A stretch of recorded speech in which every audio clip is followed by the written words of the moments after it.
सबसे पहले हमें पढ़ना है कोऑर्डिनेशन इन प्लांट्स। तो प्लांट्स के पास एनिमल्स की तरह नर्वस सिस्टम नहीं है, तो उनकी बॉडी में जितना भी कंट्रोल और कोऑर्डिनेशन का काम होगा वो सिर्फ और सिर्फ केमिकल तरीके से ही होगा। That means by releasing of hormones, hormones के रिलीज होने पे ही हो पाएगा। और जो केमिकल तरीके से, केमिकल मीन से जो कंट्रोल एंड कोऑर्डिनेशन होता है वो एक स्लो प्रोसेस होता है। हार्मोन रिलीज होंगे, फिर हार्मोन्स अपने डेस्टिनेशन पे पहुंचेंगे, फिर वो काम करवाएंगे, इसमें टाइम लगता है। तो इसलिए प्लांट्स की बॉडी में जो चेंजेस आते हैं वो बहुत ही धीरे धीरे आते हैं। क्या ये बात समझ में? तो लिखा हुआ है, क्या लिखा है कि अनलाइक एनिमल्स, प्लांट्स के पास नर्वस सिस्टम नहीं होता, तो प्लांट यूज करते हैं केमिकल तरीका अपनी बॉडी को कंट्रोल एंड कोऑर्डिनेट करने के लिए। कई सारे प्लांट हार्मोन्स इस चीज के लिए रिस्पॉन्सिबल होते हैं जो अलग अलग तरीके के मूवमेंट्स लेके आते हैं।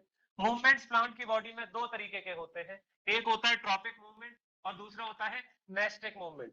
तो भाई ये जो ट्रॉपिक मूवमेंट्स होते हैं हमारे, ये कौन से होते हैं? ट्रॉपिक मूवमेंट्स वो मूवमेंट्स होते हैं जो डिपेंड करते हैं स्टिमुलाई की डायरेक्शन पे। ये जो स्टिमुलाई आ रहा है, सेंसेशन आ रही है, वो किस डायरेक्शन से आ रही है उस पर डिपेंड करते हैं। अगर स्टिमुलाई का डायरेक्शन बदला तो इनके मूवमेंट का डायरेक्शन भी बदल जाएगा।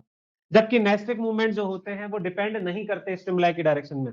स्टिमुलाई किसी भी डायरेक्शन से आए, सेंसेशन कहीं से भी आए, ये वही काम करेंगे जो करते हैं। क्या ये बात समझ में? जैसे मिमोसा पुडिका है, उसे आप कहीं से भी टच करो, उसको अपनी पत्तियों को क्या करना है? बंद करना है। तो फर्क नहीं पड़ता उसे कि आप कहां से टच कर रहे हो, किस डायरेक्शन से टच कर रहे हो। लेकिन अगर मैं बात करूं, सनफ्लावर होता है, वो अपनी जो पोजीशन है अपने फ्लावर की वो चेंज करता है किसके बेसिस पे? सनलाइट पे। जहां जहां सन आएगा वो वैसे वैसे क्या होता जाएगा? मुड़ता जाएगा। तो वहां पे कौन रिस्पॉन्सिबल है? स्टिमुलाई रिस्पॉन्सिबल है। क्या बात समझ में? चलिए भाई आगे बढ़ते हैं। तो ट्रॉपिक मूवमेंट्स में क्या लिखा है? ये वो मूवमेंट होते हैं जो पर्टिकुलर डायरेक्शन से रिलेटेड होते हैं, किसके? स्टिमुलस के। ठीक है, इन्हें ट्रॉपिक मूवमेंट्स कहते हैं। ट्रॉपिक मूवमेंट्स किसकी वजह से होते हैं, या ट्रॉपिक मूवमेंट्स की वजह से क्या होता है? ग्रोथ होती है प्लांट की के पार्ट की किसी पर्टिकुलर डायरेक्शन में। प्लांट के किसी भी हिस्से की ग्रोथ होती है किसी पर्टिकुलर डायरेक्शन में। देयरफॉर हमारे पास चार तरीके के क्या होते हैं? ट्रॉपिक मूवमेंट्स हैं, जिसमें सबसे पहला ट्रॉपिक मूवमेंट क्या है हमारे पास? Geotropic. Geo is related to earth या ग्रेविटी। तो वो मूवमेंट जो ग्रेविटी की वजह से हो रहा हो। ठीक है, इसका एग्जाम्पल क्या है? जैसे कि मान लीजिए मेरे पास एक पौधा है, ठीक है, ये पौधे की रूट्स है। अब जैसे जैसे पौधा बढ़ेगा धीरे धीरे इसकी रूट्स और कहाँ जाएंगी? नीचे की तरफ जाएंगी। तो रूट्स का नीचे जाना ये है पॉजिटिव जियोट्रॉपिक मूवमेंट। पर ये जो शूट होगी जिसमें से ब्रांचेस बाहर निकलेंगी, फिर आगे लीव्स आएंगी, फ्लावर्स उगेंगे, वो कहाँ जाएगी? ऊपर की तरफ ग्रो करेगी। अरे हाँ, है ना? ये जो ऊपर ग्रोथ हो रही है ये क्या है? नेगेटिव जियोट्रॉपिक मूवमेंट है। क्या ये बात समझ में? ये नेगेटिव जियोट्रॉपिक मूवमेंट। मेरे बच्चे, आगे बोला गया है इसमें phototropic movement. Phototropic, photo is related to sunlight. तो वो मूवमेंट जो सनलाइट की वजह से हो, ठीक है, ये फोटोट्रॉपिक मूवमेंट होता है। इसमें क्या रिस्पॉन्सिबल है? सनलाइट है जो रिस्पॉन्सिबल है। ठीक है, सनलाइट यहाँ पे किस चीज का काम कर रही है? स्टिमुलाई का। किसका? स्टिमुलाई का। मेरे भाई एक एग्जांपल देखिए, यहाँ पे हो रहा है प्लांट शो कर रहा है फोटोट्रॉपिज्म। ये डायग्राम प्लीज अच्छे से दिमाग में बैठा लीजिए। ये डायग्राम कईयों बार बोर्ड में आ चुका है। या तो paragraph based comprehension based question बना देता है इसको देख के, या फिर लिखवाने को दे देता है।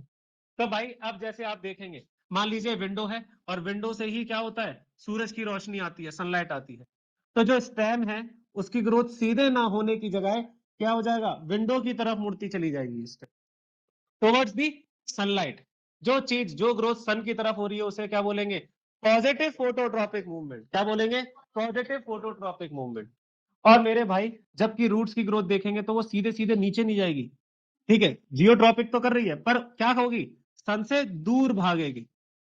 तो जो रूट्स हैं वो बैंड हो जाएंगी अवे फ्रॉम दी सन या सनलाइट। ये हो रहा है negative geotropic, sorry negative phototropic movement. क्या शो कर रहा है? Negative phototropic movement. क्या बात समझ में? भाई प्लीज याद रखिएगा। ठीक है, ऑफ कोर्स बच्चे के मन में आता है क्या ये जियोट्रॉपिक नहीं कर रहा? वो तो कर ही रहा है। जियोट्रॉपिक कौन सा हो रहा है? पॉजिटिव। लेकिन फोटोट्रॉपिक साथ में कौन सा हो रहा है? नेगेटिव। कि नीचे तो जा रहा है पर दूर होते हुए जा रहा है। क्या बात समझ में? मेरे भाई आगे है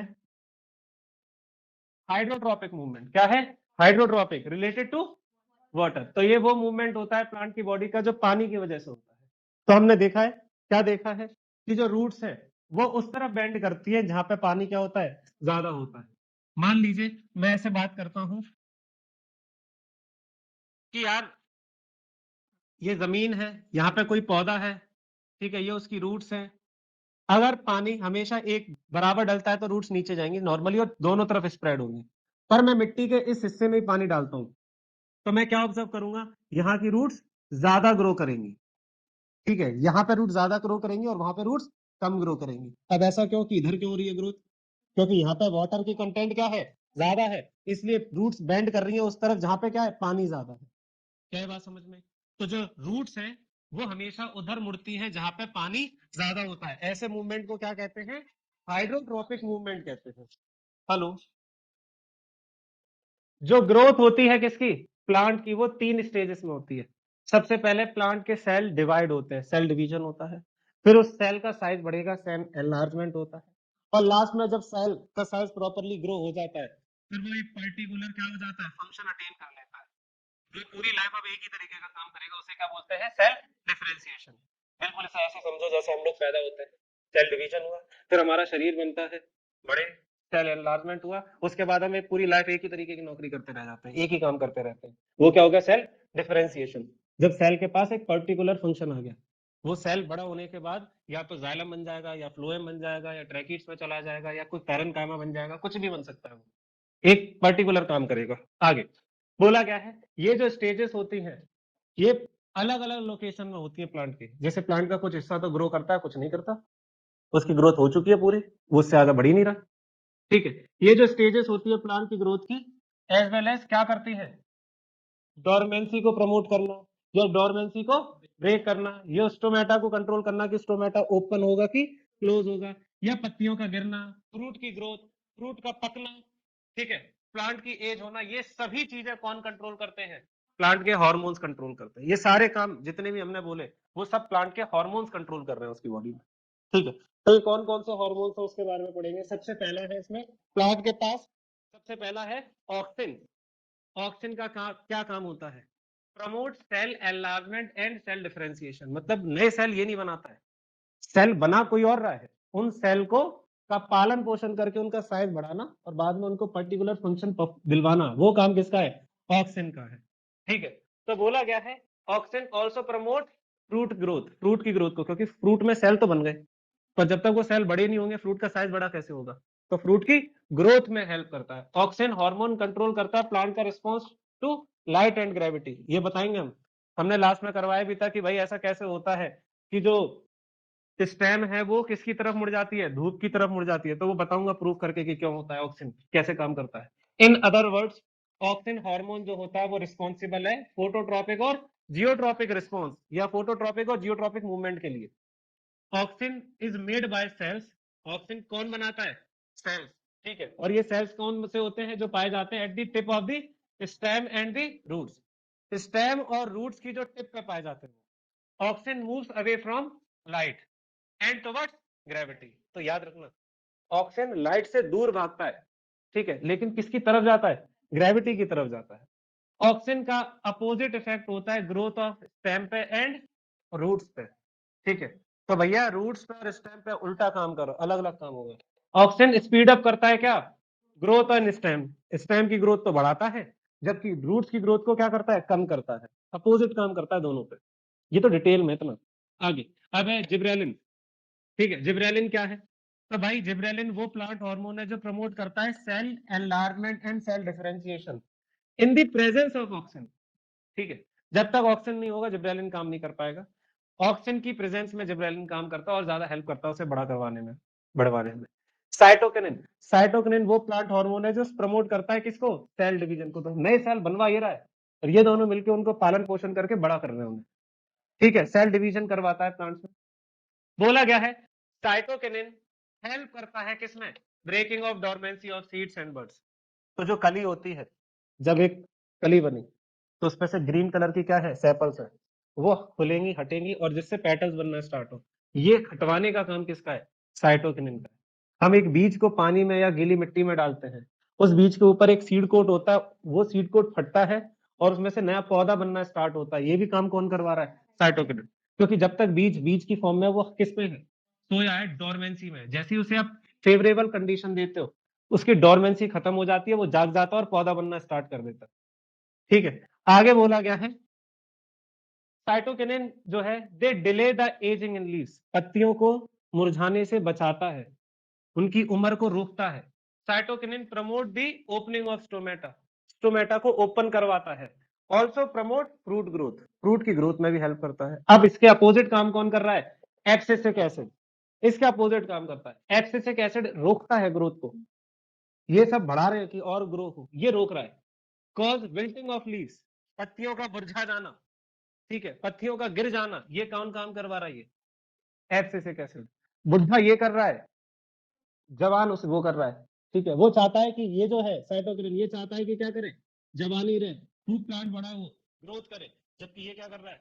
पत्तियां मुरझाए, पत्तियां सूख जाए, पीली पड़ जाए, गिर जाए, फ्रूट्स पक्के नीचे गिर जाए, ये कर रहा है। लाइफ में दोनों चीजें बहुत जरूरी है बैलेंस बनाने के लिए। बोला गया है एब्सिसिक एसिड एक वो प्लांट हार्मोन है जो फंक्शन करता है मेनली किस कैसे? ग्रोथ इनहिबिटर, ग्रोथ को उल्टा रोकता है, ये ग्रोथ को इनहिबिट करता है। बोला गया है एब्सिसिक एसिड प्रमोट करता है क्या? डोरमेंसी इन सीड, सीड सोए रहे, उनसे पौधा ही ना उगे, उसे प्रमोट करता है। बट सोती रहे, ठीक है, उसमें फ्लावर में कन्वर्ट ही ना हो कभी, ठीक है। ये प्रमोट करता है क्या? क्लोजिंग ऑफ स्टोमेटा, स्टोमेटा को बंद करने में हेल्प करता है। एब्सिसिक एसिड प्रमोट करता है wilting and falling of leaves, stress hormone की तरह काम करता है, पत्तियों को सुखा देता है, पीली पड़ जाती है, फिर गिर के झड़ जाती है पूरी। ये ऑल्सो क्या कॉज करता है? Detachment of flowers and fruits to the plant. तो देखा है ना, हम सब ने क्या देखा, जैसे एक वो पौधा होता है रात की रानी, सुबह सुबह जाओ उसके सारे फूल गिरे पड़ते हैं, यही करवा रहा है वो काम।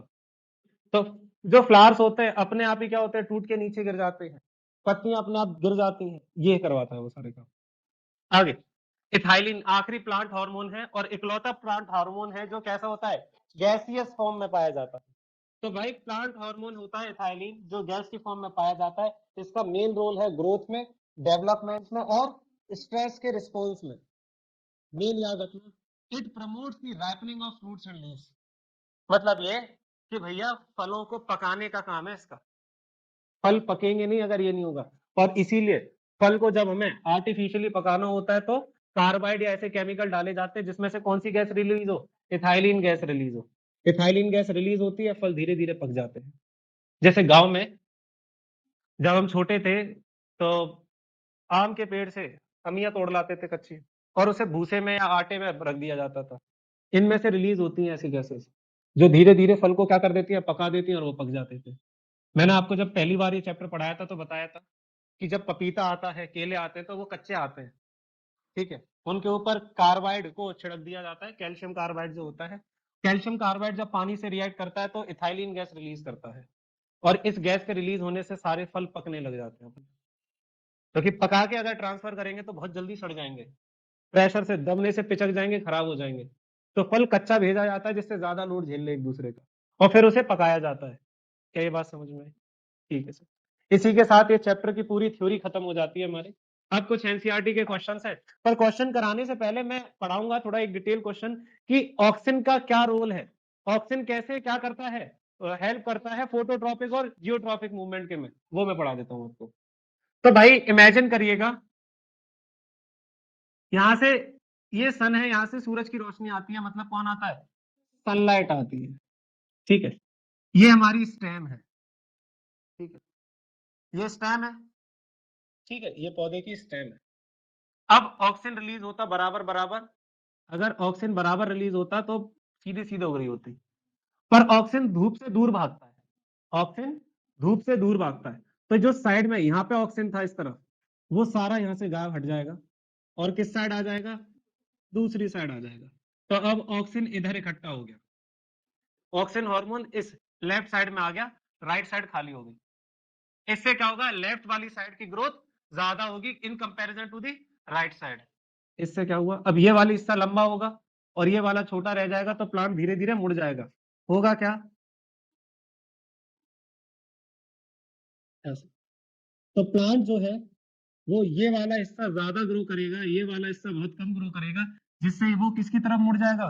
सनलाइट की तरफ। पॉजिटिव फोटोट्रॉपिक मूवमेंट करवा रहा है।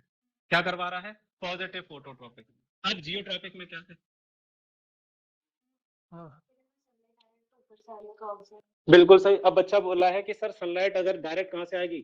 ऊपर से आएगी, तो इसीलिए तो मैक्सिमम प्लांट की ग्रोथ सीधी होती है, क्योंकि वो पूरे चारों तरफ जाती है। पर अगर ऐसे प्लांट हैं या ऐसी जगह प्लांट लगा है जहां पे पर्टिकुलर डायरेक्शन से धूप आती है, तो उसमें प्रूफ करके बताया इसमें कि क्यों ऐसा होता है कि वो प्लांट धूप की तरफ मुड़ता है। मान लो मैं इस क्लासरूम में एक पौधा लगा दूं और ये खिड़की खोल दूं जहां से धूप आया करे daily, what we will observe, after some month वो प्लांट धीरे धीरे मुड़ते हुए झुक जाएगा और किस तरफ चला जाएगा, विंडो की तरफ मुड़ जाएगा, जिससे ज्यादा से ज्यादा पत्तियां उस तरफ हो गई और ज्यादा से ज्यादा धूप पड़े उस पर। हाँ, पर इसी पौधे को बाहर रख दूं तो दिन भर चारों तरफ से हर तरफ से धूप आएगी, तो उसकी ग्रोथ कैसी होगी, सीधी होगी, कोई दिक्कत ही नहीं है। वो ये समझाना चाह रहा है। वो ये नहीं कह रहा कि हर प्लांट को मोड़ता है, वो ये कह रहा है कि अगर प्लांट ऐसी जगह रखा हुआ है जहां पे धूप किसी पर्टिकुलर डायरेक्शन से आती है तो प्लांट अपने आप ही उस तरफ मुड़ता चला जाएगा। क्या ये बात समझ में आई? चलिए।